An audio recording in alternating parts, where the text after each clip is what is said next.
హరి ఓం. శ్రీగురుభ్యో నమః. హరి ఓం.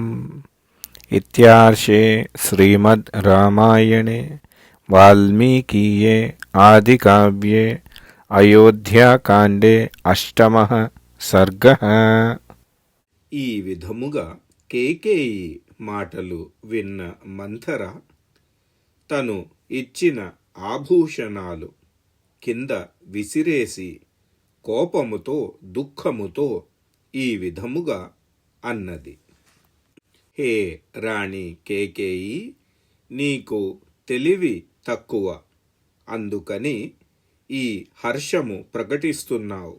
నీకు శోకము రావాలి, కానీ నీవు ప్రసన్నముగా ఉన్నావు.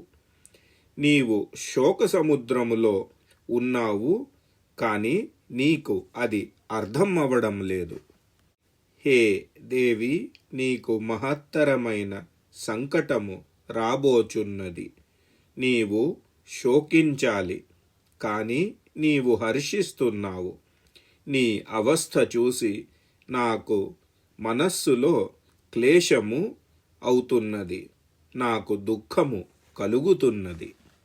నీ ఈ అవస్థ దుర్బుద్ధి చూసి నాకు చాలా శోకము కలుగుతున్నది. పట్టపు రాణి కొడుకు నీకు శత్రువు, అతను నీకు మృత్యువుతో సమానము. కానీ నీవు శ్రీరాముని అభ్యుదయము చూస్తున్నావు. నీలాగా ఎవరైనా బుద్ధిమతి స్త్రీ మనస్సులో హర్షిస్తుందా? ఈ రాజ్యము భరతుడికి రామునికి ఇద్దరికి సాధారణమైన భోగవస్తువు.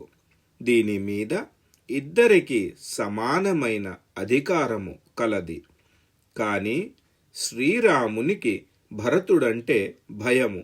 అందుకనే నేను విషాదముతో భయభ్రాంతి చెందుతున్నాను. శ్రీరామునికి భయము.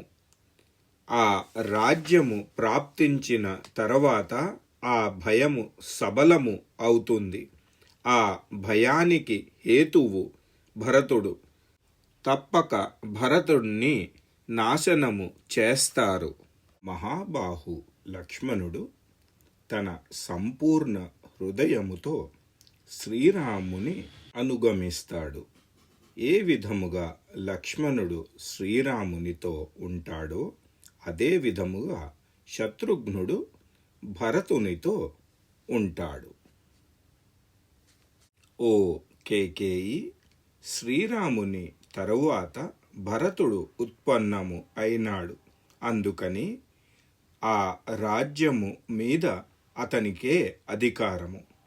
లక్ష్మణుడు మరియు శత్రుఘ్నుడు ఇంకా చిన్నవారు, అందుకని వారికి రాజ్య ప్రాప్తి సంభావన చాలా దూరముగా ఉంటుంది. శ్రీరాముడు సమస్త శాస్త్రములు తెలిసినవాడు. విశేషంగా క్షత్రియ చరిత్ర, రాజనీతి తెలిసిన పండితుడు. సమయ ఉచితంగా కర్తవ్యము పాలన చేసేవాడు. అందుకని నీ పుత్రునితో క్రూరముగా ఉంటాడో అని ఆలోచించి నాకు చాలా భయము వేస్తున్నది. వాస్తవముగా చూస్తే కౌసల్య చాలా సౌభాగ్యవతి.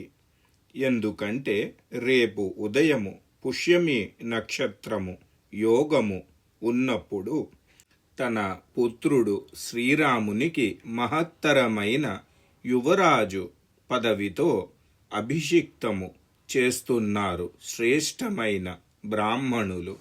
శ్రీరాముడు ఈ భూమండలానికి నిష్కంటకమైన రాజ్యము, అధికారము పొందినప్పుడు ప్రసన్నముగా ఉంటాడు. అతను రాజుకి విశ్వాసపాత్రుడు. నీవు దాసీలా చేతులు జోడించి అతని సేవలో ఉపస్థితురాలై ఉండాలి.